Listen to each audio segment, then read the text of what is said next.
the future.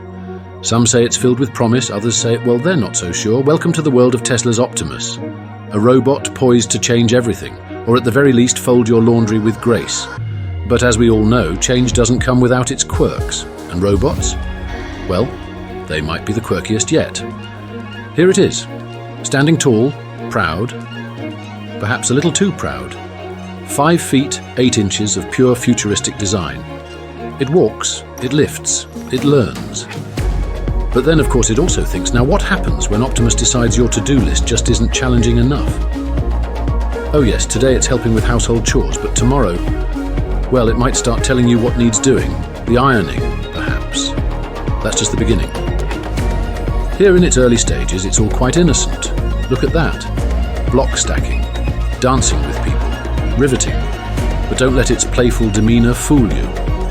Today it's stacking blocks, tomorrow it could be stacking your files, or more alarmingly, your bank account. There's something almost charming about watching a robot learn the simple tasks we've all taken for granted. It's like watching a toddler trying to master its ABCs. Except, this toddler is made of metal and could potentially outlive you. No pressure. And sure, it looks like it could help with grocery shopping. But what happens when it starts reading your shopping list and suggesting its own ideas? Perhaps we should upgrade your usual eggs to some cage-free, cruelty-free, robot-approved ones. How very thoughtful, isn't it? Elon Musk claims Optimus is going to be bigger than the car business.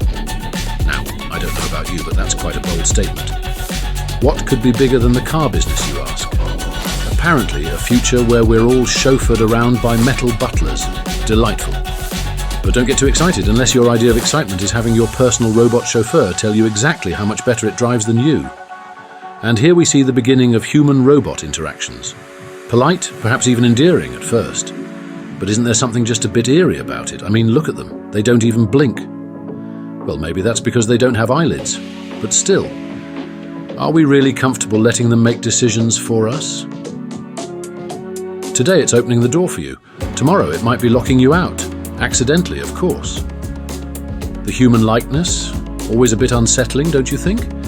It's almost like looking in a mirror, except it's a mirror that might eventually judge you for not recycling enough. They say the future is bright, but it's looking a bit too efficient, if you ask me. So where does this all lead? Are we witnessing the dawn of a utopian society where robots finally take over all the mundane tasks, and we humans are left to ponder the meaning of life? Or are we sliding into a dystopia where the line between helper and overlord starts to blur? It's hard to say. On the one hand, you have freedom from chores, freedom from the tedium of everyday life. But on the other hand, do you trust a machine to always have your best interests at heart? Or does that sound like the premise of a slightly too real science fiction film? In the end, maybe the future's neither good nor bad. Maybe it's simply robotic, a life filled with perfect efficiency, where nothing is ever out of place, except, of course, your sense of control. So what do you think? Are we ready for the Optimus takeover? Or should we be just a little more cautious? After all, when the machines start doing the thinking for us, we might just find ourselves wondering, who's really in charge? Sleep tight and don't forget to charge your robot. You wouldn't want it to be grumpy in the morning. Let me know your thoughts in the comments. Utopia or dystopia, you decide. Or perhaps Optimus will decide for you.